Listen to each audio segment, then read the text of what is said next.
ओम नमो भगवते वासुदेवाय नमः। श्री व्यासदेव नमः। श्रीमद् भागवतम नमः। प्रथम स्कंध अध्याय 14। भगवान श्री कृष्ण का अंतर्धान होना। इस अध्याय में 7 विषय हैं। युधिष्ठिर की चिंता, उनके द्वारा अनियमितताओं का देखना, भगवान के तिरोधान के संकेत, अपशकुन, हताश अर्जुन, युधिष्ठिर की उत्सुकतापूर्ण जिज्ञासाएं एवं भगवान श्री कृष्ण के प्रयाण की शंका। श्री सूत गोस्वामी ने कहा, भगवान श्री कृष्ण तथा अन्य मित्रों को मिलने तथा भगवान से उनके अगले कार्यकलापों के विषय में जानने के लिए अर्जुन द्वारका गए। कुछ मास बीत गए किंतु अर्जुन वापस नहीं लौटे। तब महाराज युधिष्ठिर को कुछ अपशकुन दिखने लगे जो अपने आप में अत्यंत भयानक थे। उन्होंने देखा कि सनातन काल की गति बदल गई है और यह अत्यंत भयावह था। ऋतु संबंधी नियमितताओं में व्यक्ति क्रम हो रहे थे। सामान्य लोग अत्यंत लालची, क्रोधी तथा धोखेबाज हो गए थे। वे देख रहे थे कि वे सभी जीविका के अनुचित साधन अपना रहे थे। सारे सामान्य लेन देन, यहां तक कि मित्रों के बीच के व्यवहार तक कपट के कारण दूषित हो गए थे। पारिवारिक मामलों में पिता, माता तथा पुत्रों के बीच, शुभ चिंतकों के बीच तथा भाई भाई के बीच सदैव गलतफहमी होती थी। यहां तक कि पति तथा पत्नी के बीच भी सदैव तनाव तथा झगड़ा होता रहता था। कालक्रम में ऐसा हुआ कि लोग लोभ, क्रोध, गर्व इत्यादि के अभ्यस्त हो गए। महाराज युधिष्ठिर ने इन सब अपशकुनों को देखकर अपने छोटे भाई से कहा।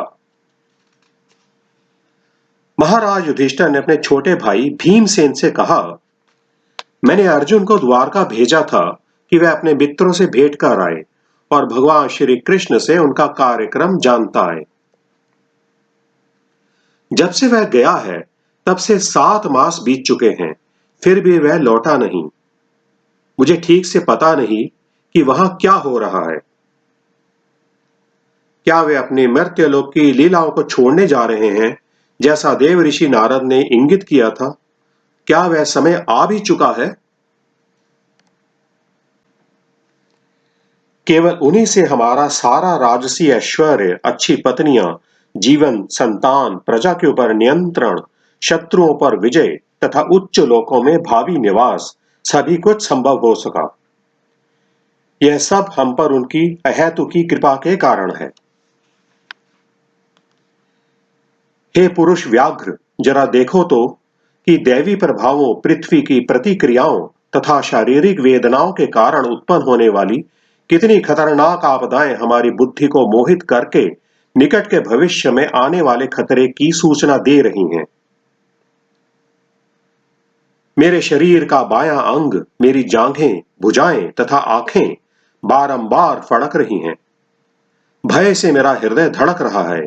ये सब अनिष्ट घटना को सूचित करने वाले हैं। हे भीम, जरा देखो तो यह सियारन किस तरह उगते हुए सूर्य को देखकर रो रही है और अग्नि उगल रही है, और यह कुत्ता किस तरह निर्भय होकर मुझ पर भूख रहा है। हे भीमसेन, हे पुरुष व्याघ्र, अब गाय जैसे उपयोगी पशु मेरी बाईं ओर से निकले जा रहे हैं और गधे जैसे निम्न पशु मेरी प्रदक्षिणा कर रहे हैं। मेरे घोड़े मुझे देखकर रोते प्रतीत होते हैं। जरा देखो तो यह कबूतर मानो मृत्यु का दूत हो। उल्लुओं तथा उनके प्रतिद्वंदी कौओं की चीख मेरे हृदय को दहला रही है। ऐसा प्रतीत होता है मानो वे संपूर्ण ब्रह्मांड को शून्य बना देना चाहते हैं। जरा देखो तो किस तरह धुआं आकाश को घेरे हुए है। ऐसा प्रतीत हो रहा है मानो पृथ्वी तथा पर्वत कांप रहे हों। बिना बादलों की यह गर्जन तो जरा सुनो और आकाश से गिरते वज्रपात को तो देखो। वायु तेजी से बह रही है और वह सर्वत्र धूल बिखराकर अंधेरा उत्पन्न कर रही है। बादल सर्वत्र रक्तिम आपदाओं की वर्षा कर रहे हैं। सूर्य की किरणें मंद पड़ रही हैं और तारे परस्पर भीड़ रहे प्रतीत हो रहे हैं। भ्रमित जीव जलते हुए तथा रोते प्रतीत हो रहे हैं। नदियां, नाले, तालाब, जलाशय तथा मन सभी विशुद्ध हैं। घी से अग्नि नहीं जल रही है। यह कैसा असामान्य समय है। आखिर क्या होने वाला है। बछड़े ना तो गौवों के थनों में मुंह लगा रहे हैं, ना गौवें दूध देती हैं। वे आंखों में आंसू भरे खड़ी खड़ी रंभा रही हैं और बैलों को चरागाहों में कोई प्रसन्नता नहीं हो रही है। मंदिर में अर्चा विग्रह रोते, शोक करते तथा पसीजते प्रतीत हो रहे हैं। ऐसा लगता है कि वे प्रयाण करने वाले हैं। सारे नगर, ग्राम, कस्बे, बगीचे, खाने तथा आश्रम अब सौंदर्य विहीन तथा समस्त आनंद से रहित हैं। मैं नहीं जानता कि हम पर किस तरह की विपत्तियां आने वाली हैं।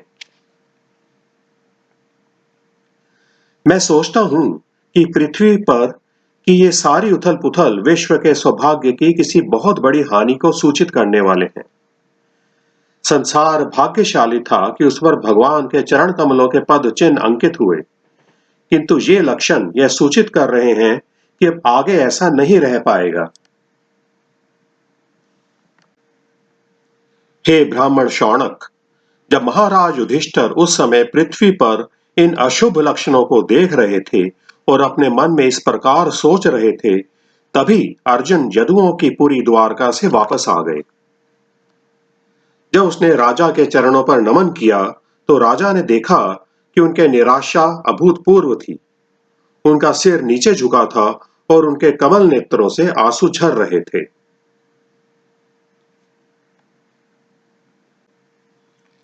हृदय की उद्विग्नताओं के कारण अर्जुन को पीला हुआ देखकर राजा ने नारद मुनि द्वारा बताए गए संकेतों का स्मरण करते हुए मित्रों के मध्य में ही उनसे पूछा।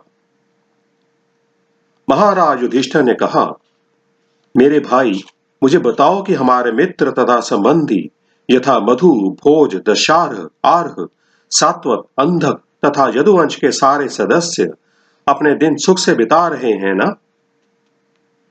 मेरे आदरणीय नाना शूरसेन प्रसन्न तो हैं तथा मेरे मामा वसुदेव तथा उनके छोटे भाई ठीक से तो हैं। देवकी इत्यादि उनकी सातों पत्नियां परस्पर बहिनें हैं। वे तथा उनके पुत्र एवं बहुएं सब सुखी तो हैं। क्या उग्रसेन, जिसका पुत्र दुष्ट कंस था, तथा उनका छोटा भाई अब भी जीवित हैं? क्या हृदीक तथा उसका पुत्र कृतवर्मा कुशल से हैं? क्या अक्रूर, जयंत, गद, सारण तथा शत्रुजित प्रसन्न हैं? भक्तों के रक्षक भगवान बलराम कैसे हैं? वृष्णि कुल के महान सेनापति प्रद्युम्न कैसे हैं? वे प्रसन्न तो हैं। और भगवान के पूर्ण अंश अनिरुद्ध ठीक से तो हैं। कृष्ण के सभी सेना नायक पुत्र यथा सुषेण, चारुदेष्ण, जामवती पुत्र सांब तथा ऋषभ अपने अपने पुत्रों समेत ठीक से तो रह रहे हैं ना? इसके अतिरिक्त श्रुतदेव, उद्धव तथा अन्य नंद, सुनंद तथा अन्य मुक्तात्माओं के नायक जो भगवान के नित्य संगी हैं, भगवान बलराम तथा कृष्ण द्वारा सुरक्षित तो हैं। वे सब अपना अपना कार्य ठीक से चला रहे हैं ना? वे जो हमसे नित्य मैत्री पाश में बंधे हैं, हमारी कुशलता के बारे में पूछते तो हैं। पूर्ण पुरुषोत्तम भगवान श्री कृष्ण, जो गायों, इंद्रियों तथा ब्राह्मणों को आनंद प्रदान करने वाले हैं और अपने भक्तों के प्रति अत्यंत वत्सल हैं, अपने मित्रों से घिरकर द्वारकापुरी में पवित्र सभा का भोग तो कर रहे हैं। परम भोक्ता आदि भगवान तथा जो मूल भगवान अनंत हैं, बलराम यदुवंश रूपी सागर में समस्त ब्रह्मांड के कल्याण, सुरक्षा तथा उन्नति के लिए निवास कर रहे हैं। और सारे यदुवंशी भगवान की भुजाओं द्वारा सुरक्षित रहकर वैकुंठ वासियों की भांति जीवन का आनंद उठा रहे हैं। समस्त सेवाओं में सर्वाधिक महत्वपूर्ण भगवान के चरण कमलों की शुश्रूषा करने मात्र से द्वारका स्थित सत्यभामा के अधिक क्षण में रानियों ने भगवान को प्रेरित किया कि वे देवताओं को जीत लें। इस प्रकार रानियां उन वस्तुओं का भोग कर रही हैं जो वज्र के नियंत्रक की पत्नियों द्वारा भोग्य हैं। बड़े बड़े यदुवंशी वीर भगवान श्री कृष्ण की बाहुओं द्वारा सुरक्षित रहकर सभी प्रकार से निर्भय बने रहते हैं।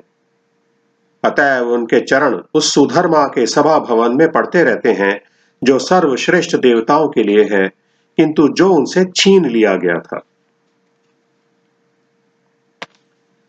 मेरे भाई अर्जुन, मुझे बताओ कि तुम्हारा स्वास्थ्य ठीक तो है? ऐसा लगता है कि तुम्हारे शरीर की कांति खो गई है। क्या द्वारका में दीर्घ काल तक रहने से, अन्य द्वारा असम्मान तथा उपेक्षा दिखलाने से ऐसा हुआ है?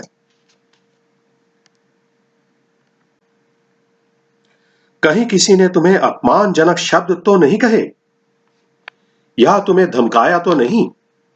क्या तुम याचक को दान नहीं दे सके, या किसी से अपना वचन नहीं निभा पाए? तुम तो सदा से सुपात्र जीवों के यथा ब्राह्मणों, बालकों, गायों, स्त्रियों तथा रोगियों के रक्षक रहे हो। क्या तुम उनके शरण मांगे जाने पर उन्हें शरण नहीं दे सके?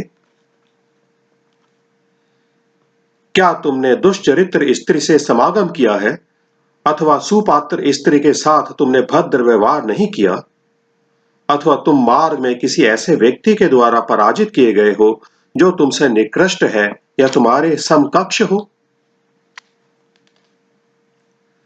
क्या तुमने उन वृद्धों तथा बालकों की परवाह नहीं की जो तुम्हारे साथ भोजन करने के योग्य थे?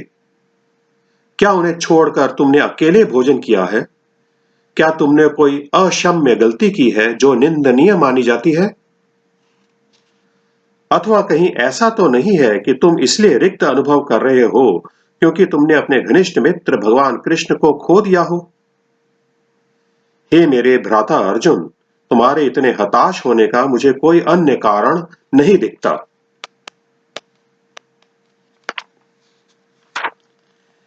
इस प्रकार श्रीमद् भागवतम के प्रथम स्कंद के अंतर्गत भगवान कृष्ण का अंतर्धान होना नामक 14वें अध्याय को कोटि कोटि नमन।